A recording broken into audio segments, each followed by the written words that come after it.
இடிமுழக்கம் YouTube channel நண்பர்கள் அனைவருக்கும் வணக்கம். இன்றைய நாள் வெள்ளிக்கிழமை 26ஆம் நாள் ஜூன் மாதம் 2026ஆம் ஆண்டு.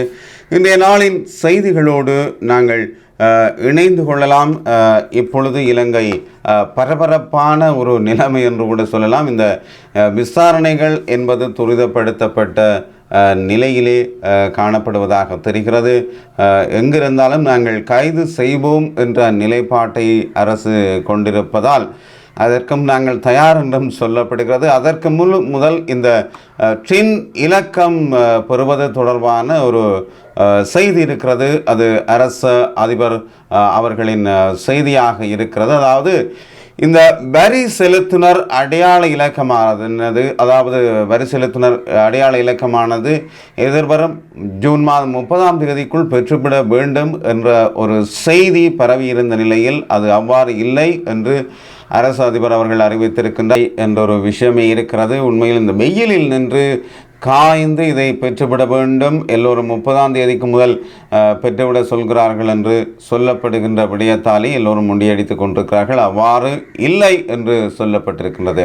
30ஆம் தேதிக்கு முதல் உண்மையில் பெற்றுக்கொள்வது என்பது ஒரு சாதாரண விடயமாக நாங்கள் நினைத்து விடுகின்றோம். இலங்கை பூராகவும் உள்ள இந்த விடயத்தை நாங்கள் நடைமுறையில் செய்வது சாத்தியமா என்று நாங்கள் தான் சிந்தித்து செயற்பட வேண்டும். அதற்கான வழிமுறைகளை அரசு அறிவித்திருக்கிறது. நீங்கள் இணையதளங்கள் ஊடாக பெற்றுக்கொள்ளலாம். நேரடியாக சென்று பதிவு செய்யப்படுகின்றது. நீங்கள் ஏற்கனவே பதிவு செய்திருந்தால் உங்களுடைய அடையாள அட்டை இலக்கத்தை காட்டியும் அந்த டின் இலக்கத்தை பெற்றுக்கொள்ளலாம் என்று சொல்லப்படுகின்றது. எனவே இதற்காக நீங்கள் முண்டியடிக்காமல் தினமும் நீண்ட வரிசையில் காத்திருக்காமல் இவற்றை பெற்றுக்கொள்ளக்கூடிய இலகுவான வழிகளை பயன்படுத்துங்கள் என்றுதான் சொல்லப்பட்டிருக்கின்றது. இந்த டின் இலக்கம் தொடர்பான விடயங்கள், அதாவது இணையதளங்களூடாகவே நீங்கள் பெற்றுக்கொள்ளக்கூடிய வாய்ப்புகள் இருக்கின்றது. மேலும் ஒரு பிரதான செய்தியாக, குற்றங்கள் செய்த எவரும் தப்ப முடியாது என்று இலங்கை ஜனாதிபதி அனுரகுமார் திசாநாயக்க பாராளுமன்றத்திலே இவ்வாறு உரையாற்றியிருக்கிறார். ஊழலுக்கு எதிராக நடவடிக்கை எடுக்கவே மக்கள் ஆணை வழங்கியுள்ளனர். சட்ட நடவடிக்கைகளை அரசியல் பழிவாங்கல் என்று குறிப்பிட வேண்டாம் என்றும் அவர் சொல்லியிருக்கின்றார். அதாவது பாராளுமன்றத்திலே நேற்று உரையாற்றிய போது அவர் இதனை குறிப்பிட்டிருக்கின்றார். ஊழலுக்கு எதிராக கடுமையான நடவடிக்கை எடுக்கவே மக்கள் எனக்கு ஆணை வழங்கியுள்ளார்கள். சட்ட நடவடிக்கைகளை அரசியல் பழிவாங்கல்கள் என்று குறிப்பிட வேண்டாம். ஊழல் படுகொலைகள் தொடர்பில் முறையான விசாரணைகளை முன்னெடுக்கும் அரசு அதிகாரிகளை எதிர்க்கட்சியினர் எதிரிகளாகவே பார்க்கிறார்கள். கடந்த கால ஊழல் படுகொலைகளின் பிரதான பங்காளிகளாகவே எதிர்க்கட்சியினர் உள்ளனர். இதுதான் உண்மை என்று அவர் தெரிவித்திருக்கின்றார். லசந்த விக்ரமதுங்க எவ்வாறு படுகொலை செய்யப்பட்டார்? ஊடகவியலாளர் மீதான தாக்குதல்களின் பின்னணியில் அரசு ஆதரவு உள்ளது. தாகூதின் படுகொலை, உயிர்த்த ஞாயிறு குண்டுதல் தாக்குதல் பின்னணி அரசு அதிகாரம் உள்ளது. இதனை வெளிப்படுத்தக்கூடாதா? இந்த விடயங்களிலே அரசு அதிகாரம் இருக்கின்றது, இதனை நான் வெளிப்படுத்தக்கூடாது என்று அவர் ஒரு கேள்வி எழுப்பியிருக்கிறார். நாட்டு மக்கள் அவரும் விசாரணைகளுக்கு எதிர்ப்பு தெரிவிக்கவில்லை என்றும் அவர் சொல்லியிருக்கிறார். குற்றவாளிகளும் அவர்களின் ஆதரவாளர்களும் தான் திட்டமிட்டு எதிர்ப்பு தெரிவிக்கிறார்கள். எத்தனை கூடாரமிட்டு போராடினாலும் விசாரணைகளை நிறுத்தப் போவதில்லை என்று அவர் உறுதியாக தெரிவித்திருக்கின்றார். ஜனாதிபதி, இலங்கையின் தற்போதைய ஜனாதிபதி அனுரகுமார திசாநாயக்க அவர்கள் உண்மையில் இந்த விடயம் தொடர்பிலே இதுவரை மக்கள் எவரும் இதற்கு எதிர்ப்பு தெரிவிக்கவில்லை என்றொரு விடயம் இருக்கின்றது. அவரை இந்த விடயங்களுக்காக எதிர்பார்த்து மக்கள் அவருக்கான ஒரு ஆணையை வழங்கியிருந்தார்கள்.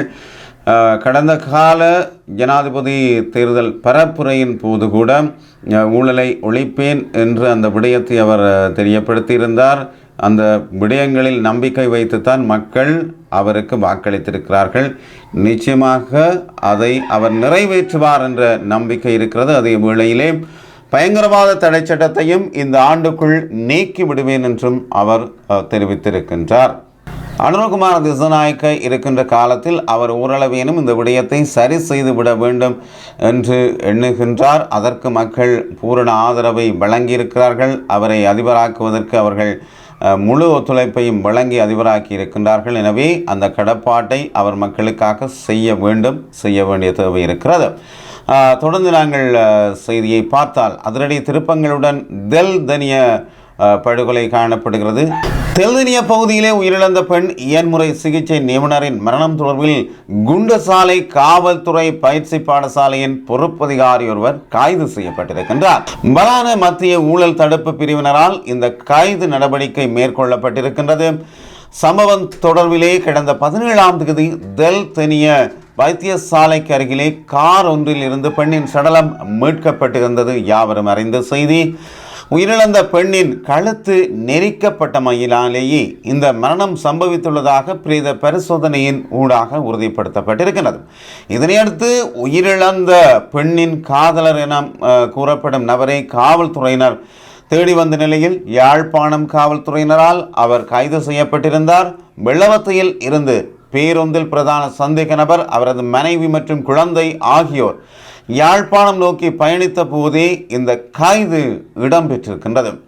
கைது செய்யப்பட்ட பிரதான சந்தேக நபர், அவரது மனைவி மற்றும் மேலும் ஒரு சந்தேக நபர் ஆகியோரை 48 மணித்தியாலங்கள் தடுத்து வைத்து விசாரிப்பதற்கு நுவரெலியா நீதவான் நீதிமன்றம் நேற்று அனுமதி வழங்கியிருந்தது. இந்த நிலையில் கைது செய்யப்பட்ட பிரதான சந்தேக நபருக்கும் அவரது மனைவிக்கும் தலைமறைவாக இருப்பதற்கு ஒத்தாசை வழங்கிய குற்றச்சாட்டின் பேரிலேயே இந்த கைது இடம்பெற்றுள்ளதாக தெரிவிக்கப்பட்டுள்ளது. தெல்தனிய கொலை தொடர்பான செய்தியாக அது இருக்கின்றது.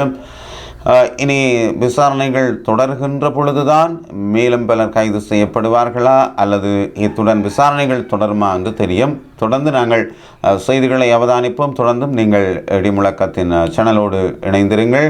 அதற்கான ஆதரவையும் நீங்கள் வழங்கிக் கொள்ளுங்கள். எங்கு மோடி போகும் எண்ணமோ தேவையோ எங்களுக்கு இல்லை என்று நாடாளுமன்ற உறுப்பினர் நாமல் ராஜபக்ச தெரிவித்திருக்கின்றார். அதாவது எந்த விசாரணையும் எதிர்கொள்ள தயார். அதாவது அனுரகுமார திசாநாயக்க அவர்கள் அளித்த அந்த உரைக்கு அவர் பதிலடி வழங்கியிருக்கிறார். நாமல் ராஜபக்ச ஜனாதிபதி நாடாளுமன்றத்தில் வந்து கைது விசாரணை மற்றும் தீர்ப்புகள் குறித்து முன்னறிவிப்பு வழங்குவது ஒரே மேசையிலிருந்து காவல்துறை, சிஐடி மற்றும் நீதிமன்றங்களை இயக்குவரை போல் தோன்றுவதாக நாமல் ராஜபக்ச தெரிவித்திருக்கின்றார். இது ஒரு ஜனாதிபதியிடமிருந்து மக்கள் எதிர்பார்ப்பது அல்ல என்றும் அவர் சுட்டிக்காட்டியிருக்கிறார். மக்கள் தெரிந்து கொள்ள விரும்புவது மிக எளிது. அதிகரித்து வரும் வாழ்க்கை செலவுக்கு அரசாங்கத்தின் தீர்வு என்ன என்பதையே அவர்கள் கேட்கிறார்கள் என அவர் குறிப்பிட்டிருக்கிறார். விசாரணைக்கு உட்படுத்தப்பட வேண்டிய வழக்குகள் இருந்தால் அவை சட்டத்தின்படி செல்ல அனுமதிக்கப்பட வேண்டும் என்றும் அதனை பற்றி அரசியல் மேடைகளில் கருத்துரைக்கக்கூடாது என்றும் நாமல் ராஜபக்ச குறிப்பிட்டிருக்கின்றார். வழக்குகள் இருந்தால் சட்டம் தனது வழியில் செல்லட்டும். எங்கள் மீது எந்த விசாரணை நடந்தாலும் எந்த சட்ட நடவடிக்கையும் வந்தாலும் அதனை எதிர்கொள்ள நாம் தயாராக உள்ளோம் என்றும் அவர் குறிப்பிட்டிருக்கின்றார். அத்தோடு நீதித்துறையின் மீது எங்களுக்கு நம்பிக்கை உள்ளது எனவும் எங்கு ஓடி போகும் எண்ணமோ தேவையோ எங்களுக்கு இல்லை எனவும் அவர் தெரிவித்திருக்கின்றார். அதேவேளை அடுத்ததாக யார் கைது செய்யப்படுவார்கள் என்ற பேச்சில் ஜனாதிபதி கவனம் செலுத்தி கொண்டிருக்கும் நேரத்தில் மக்கள் எதிர்கொள்ளும் உண்மையான பிரச்சனைகள் புறக்கணிக்கப்படுகின்றன என்றும் நாமல் ராஜபக்ச குற்றம் சாட்டியிருக்கின்றார். இலங்கை முழுவதும் குடும்பங்கள் கடுமையான வாழ்க்கை செலவு சுமையில் தத்தளித்து வருகின்றன எனவும் விலைகள் உயர்ந்து கொண்டே செல்கின்ற நிலையில் குடும்ப செலவுகளை சமாளிக்க முடியாத நிலை உருவாகியுள்ளதாகவும் அடுத்ததாக யாரை கைவிலங்கில் காண விரும்புகிறார் என்பது அல்ல, தங்கள் குடும்பத்தை எப்படி பேணுவது என்பதுதான் மக்களின் கவலை என்றும் அவர் தெரிவித்திருக்கின்றார். தூய்மையான ஆட்சியை வாக்குறுதியை அளித்து ஆட்சிக்கு வந்த அரசாங்கம் இன்று ஊழல் குற்றச்சாட்டுகளால் சூழப்பட்டுள்ளதாகவும் நாமல் ராஜபக்ச சுட்டிக்காட்டியுள்ளார். அமைச்சர்கள் கணக்கெடுப்பும் பொறுப்புமின்றி செல்வம் குவித்து சொத்துக்கள் அமைத்து கொண்டிருப்பதாக குற்றச்சாட்டுக்கள் எழுந்துள்ள நிலையில் அரசாங்கத்துடன் தொடர்புடைய ஊழல் குற்றச்சாட்டுகள் குறித்து லஞ்ச ஊழல் ஆணைக்குழு கண்மூடித்தனமாக நடந்து கொள்கிறது என்று குற்றச்சாட்டையும் அவர் முன்வைத்திருக்கின்றார். கைது மற்றும் நீதிமன்ற வழக்குகள் குறித்து ஜனாதிபதி தொடர்ந்து கருத்துரையாளர் போல நடந்து கொள்ளாமல் சாதாரண மக்களையும் பாதிக்கும் பொருளாதார நெருக்கடி, அதிகரித்து வரும் வாழ்க்கை செலவு மற்றும் ஊழல் குறித்த மக்களின் அதிருப்தி ஆகியவற்றை முன்னுரிமையாக எடுத்துக்கொள்ள வேண்டும் என்றும் நாமல் ராஜபக்ச வலியுறுத்தி இருக்கின்றார். அதிகரித்து வரும் வாழ்க்கை செலவு, சாதாரண மக்கள் மீது விழுந்துள்ள பொருளாதார அழுத்தம் மற்றும் ஊழல், இரட்டை நிலைப்பாடுகள் குறித்து எழுந்துள்ள மக்களின் கோபம் ஆகியவற்றிற்கே ஜனாதிபதி பதிலளிக்க வேண்டும் எனவும் இந்த நாட்டின் உண்மையான நெருக்கடி அதுவே எனவும் அவர் தெரிவித்துள்ளமை என்று அந்த செய்தியை நாமல் ராஜபக்ச தனது உரையிலே தெரிவித்திருக்கின்றார். உண்மையில் அரசாங்கம் சொல்லுகின்ற அந்த செய்திக்கு பார்த்தீர்கள் என்றால் உடனடியாக முண்டியடித்து வருபவர்கள் இந்த ராஜபக்ச குடும்பத்தினர் தான். கோடபாய ராஜபக்ச அவர்கள் உடனடியாக வழக்கு தாக்கல் செய்து என்னை கைது செய்ய வேண்டாம் என்று அவர் ஒரு வழக்கு தாக்கலை உடனடியாகவே செய்திருந்தார். ஆனால் அவர் மீது உடனடியாக குற்றச்சாட்டுக்கள் எதுவும் சொல்லப்படாத நிலையிலேயே அவருக்கு வெளிநாட்டு தடை மட்டும் விதிக்கப்பட்டிருந்த நிலையில்தான் அவர் இந்த வழக்கு தாக்கலை செய்திருக்கிறார். அதே போன்று நாடாளுமன்றத்திலே அனுரகுமார திசாநாயக்க அவர்கள் உரையாற்றியிருக்கிறார். குற்றவாளிகள் கைது செய்யப்படுவார்கள், ஊழல்வாதிகள் விசாரணைக்குட்படுத்தப்படுவார்கள், கைது செய்யப்படுவார்கள் என்று சொல்லப்படுகின்ற அந்த விடயத்தை உடனடியாகவே கருத்தில் கொண்டவர் நாமல் ராஜபக்ச தான். அதற்கான பதிலை சொல்லியிருக்கின்றார். சொல்லுகின்ற விடயம் அனுரகுமார திசாநாயக்க இலங்கையின் ஜனாதிபதி சொல்லுகின்ற விடயம், நான் ஜனாதிபதி தேர்தலிலே நான் இந்த விடயங்களை மக்களிடம் குறிப்பிட்டிருந்தேன். மக்கள் அதைத்தான் சொல்லியிருக்கின்றார்கள். ஊழல்வாதிகள் இவைகளுக்கான ஒரு முடிவை காண வேண்டும் என்று தான் எனக்கு வாக்களித்திருக்கின்றார்கள். எனவே நான் அதை செய்ய வேண்டும் என்று தான் அவர் உரையாற்றியிருக்கின்றார். ஆனால் நாமல் ராஜபக்ச சொல்லியிருக்கிறார், மக்கள் இங்கே மிக பெரும் வறுமையிலே இருக்கின்றார்கள், அவர்கள் கஷ்டப்பட்டு கொண்டிருக்கிறார்கள், அவர்களின் பிரச்சனைகளை கவனிப்பதை விட்டு அரசாங்கம் இதைத்தான் இங்கே வந்து சொல்கின்றது என்று நாமல் ராஜபக்ச அவர்கள் சொல்லியிருக்கிறார். உண்மையில் அரசு என்பதற்கான அந்த கடமை எல்லாவற்றையும் கவனிக்க வேண்டிய தேவை அரசிடம்தான் இருக்கின்றது.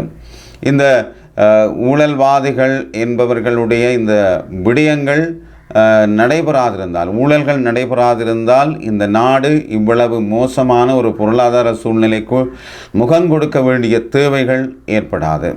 இந்த ஊழல் நடைபெறுகின்ற பொழுதுதான் அரசு மேலதிகமான ஒரு கடன் சுமைக்குள் தள்ள வேண்டிய ஒரு நிலைமை ஏற்படுகின்றது. அதற்கான ஒரு முடிவை அரசு எடுத்தாக வேண்டிய தேவை இருக்கிறது. எதிர்வரும் காலங்களிலும் இவ்வாறான விடயங்கள் நடைபெறாதவாறு சட்டங்களை கொண்டு வருவதன் ஊடாக அவற்றை தடுக்க முடியும் என்று நான் நினைக்கின்றேன். மேலும் பௌத்த மதகுருமார்களின் முறைகேடுகள் தொடர்பிலே சந்திரிகா ஒரு அழைப்பை விடுத்திருக்கின்றார். முன்னாள் ஜனாதிபதி சந்திரிகா குமாரதுங்க அவர்கள் இலங்கையில் பௌத்த மதத்தை பாதுகாக்க அவசர சீர்திருத்தங்கள் தேவை என்று முன்னாள் ஜனாதிபதி சந்திரிகா குமாரதுங்க அவர்கள் அழைப்பு விடுத்திருக்கின்றார். மதகுருமார்கள் சம்பந்தப்பட்ட முறைகேடுகள் குறித்து தொடர்ச்சியான குற்றச்சாட்டுகள் குறிப்பாக இளைஞர்கள் மத்தியிலும் பொதுமக்களின் நம்பிக்கையையும் சிதைத்து வருகின்றது என்றும் அவர் ஒரு எச்சரிக்கையை விடுத்திருக்கின்றார். ஒரு சிறப்பு காணொளி அறிக்கையில் குமாரதுங்க பௌத்த பிக்குகள் சம்பந்தப்பட்ட சமீபத்திய சம்பவங்களால் நாட்டை நேசிக்கும் பலர் ஆழ்ந்த கவலை கொண்டுள்ளனர் என்றும் அவர் சொல்லியிருக்கின்றார். போதைப்பொருள் தொடர்பான குற்றச்சாட்டுகளின் பேரில் பிக்குகள் கைது செய்யப்பட்டதாகவும் 8 முக்கிய பௌத்த கோயில்களின் தலைமை பொறுப்பாளர் ஒருவர் 2 ஆண்டுகளாக ஒரு சிறுமியை பாலியல் ரீதியாக துன்புறுத்தியதாக கூறப்படும் குற்றச்சாட்டுகளையும் அவர் சுட்டிக்காட்டியிருக்கிறார். இத்தகைய சம்பவங்கள் பல பௌத்தர்களின் நம்பிக்கையை உலுக்கியுள்ளதாகவும் மத நிறுவனங்கள் மீதான நம்பிக்கை இழப்பு குறிப்பாக இளைய தலைமுறையினரிடையே சமுதாயத்தில் கடுமையான விளைவுகளை ஏற்படுத்தக்கூடும் என்றும் அவர் எச்சரித்திருக்கின்றார். மேலும் இந்த பிரச்சனைகளின் முக்கியத்துவம் இருந்த போதிலும் இது தொடர்பில் அரசியல் தலைவர்கள் பெரும்பாலும் மௌனம் காப்பது ஏமாற்றம் அளிப்பதாகவும் குமாரதுங்க அவர்கள் இவ்வாறு தெரிவித்திருக்கின்றார். பௌத்த குருமார்கள் இடையே சீர்திருத்தங்களை அறிமுகப்படுத்துவதில் தலைமை ஏற்குமாறு மூத்த பௌத்த மதகுருமார்களுக்கு தான் கடிதம் எழுதியதாக அவர் கூறியிருக்கின்றார். குமாரதுங்கவின் கூற்றுப்படி அந்த முன்மொழிவு சாதகமாக ஏற்றுக்கொள்ளப்பட்டது. மேலும் சீர்திருத்தங்களை பரிந்துரைப்பதற்காக மூத்த துறவிகள், குடிமை சமூக பிரதிநிதிகள் மற்றும் மத பிற தலைவர்களை கொண்டு ஒரு குழுவை அமைக்க அவர் பரிந்துரைத்திருக்கின்றார்.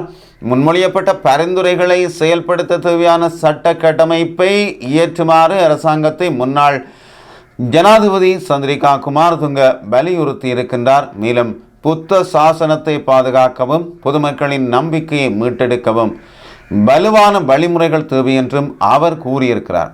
தவறுகளுக்கு எதிராக பொதுமக்கள் மௌனமாக இருக்க வேண்டாம் என்றும் அவர் கேட்டுக்கொண்டிருக்கிறார். மேலும் மத நிறுவனங்களை பாதுகாப்பது தலைவர்கள் மற்றும் குடிமக்கள் இருவரின் கூட்டு பொறுப்பு என்றும் அவர் வலியுறுத்தி இருக்கின்றார். இதே வேளையிலே இது தொடர்பான வழக்கம் நடைபெற்றிருக்கின்றது. இலங்கையிலே இந்த வழக்கு நடைபெற்றிருக்கிறது. பௌத்த பிக்கு உட்பட 4 பேருக்கு 101 ஆண்டுகால சிறை தண்டனை வழங்கப்பட்டிருக்கின்றது. உண்மையில் முன்னாள் ஜனாதிபதி அவர்கள் சுட்டி காட்டியது போன்றே இந்த விடயம் பாருங்கள். ஒரு செய்தியை அவர் சொல்கின்ற பொழுது இன்னொரு செய்தியாக மதகுருமாருக்கு, அதாவது அந்த பௌத்த மதகுருவுக்கு தண்டனை வழங்கப்பட்ட செய்தியும் இருக்கின்றது. சம நேரத்திலே அவரின் செய்தியோடு தண்டனை வழங்கப்பட்ட செய்தியும் இருக்கின்ற பொழுது அவர்களின் அந்த மதம் சார்ந்தவர்களுக்கான அந்த மிக பெரும் கவலை இருக்கத்தான் செய்கிறது. இந்த செய்தியை பார்த்தால் 11 வயது சிறுவர்களை கடுமையான முறையில் தகாத முறைக்கு உட்படுத்திய குற்றச்சாட்டுகளுக்காகத்தான் 4 101 ஆண்டுகள் கடூழிய சிறை தண்டனை விதிக்கப்பட்டுகிறது.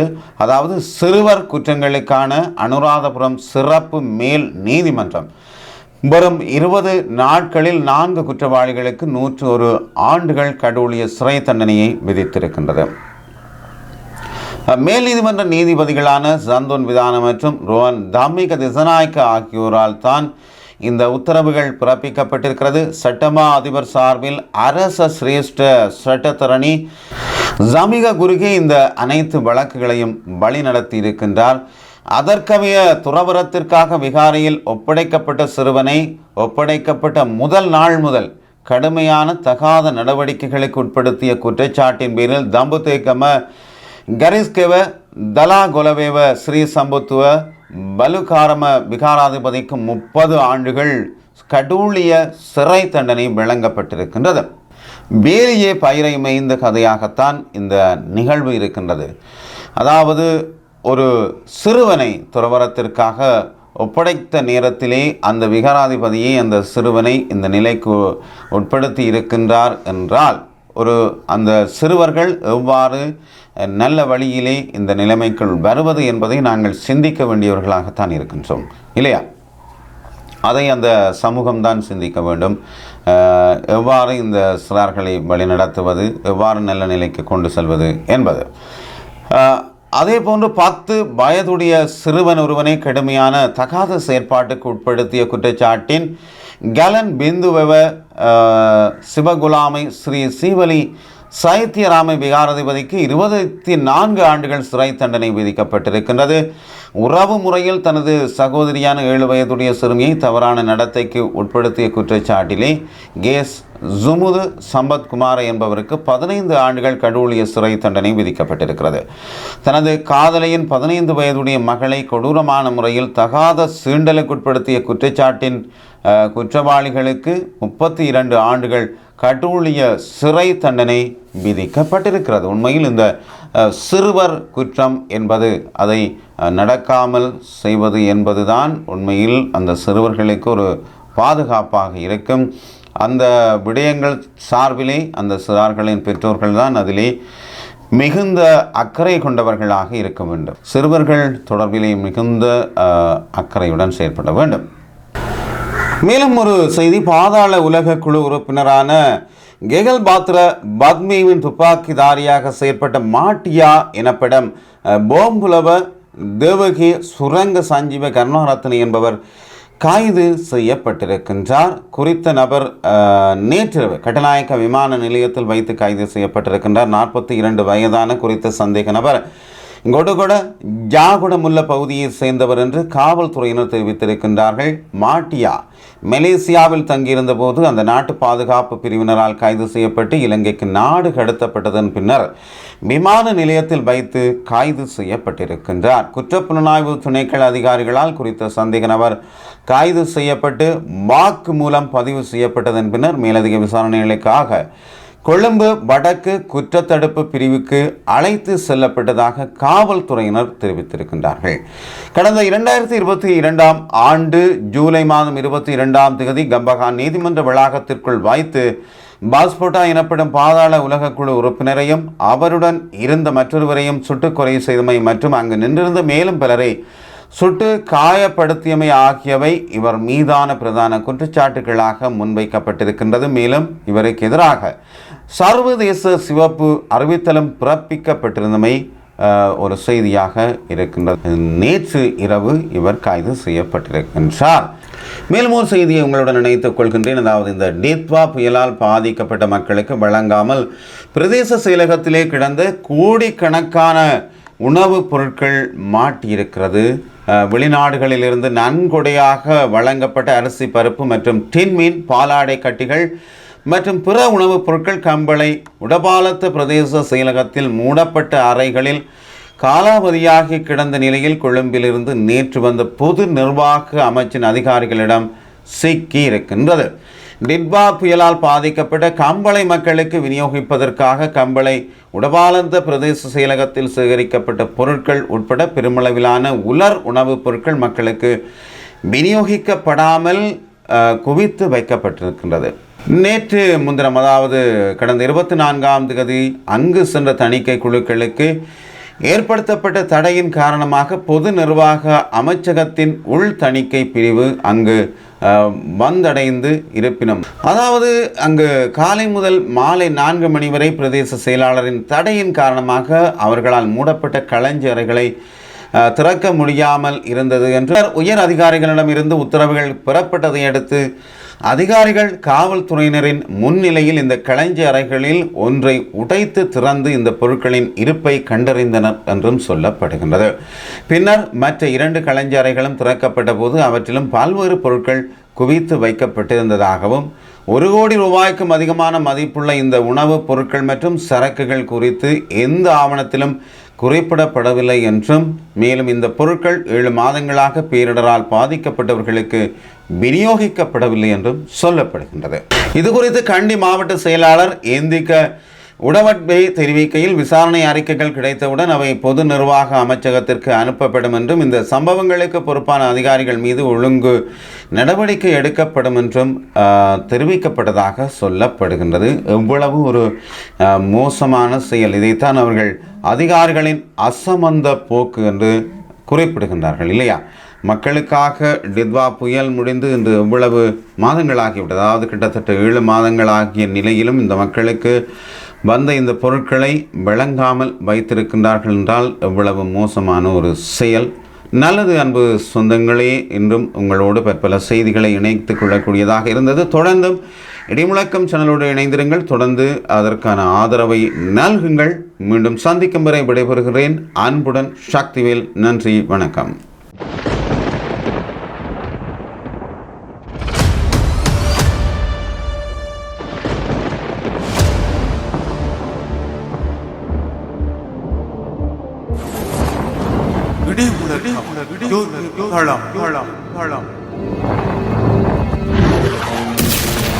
உண்மைகள் உறங்காதிருக்க உழைப்போம்.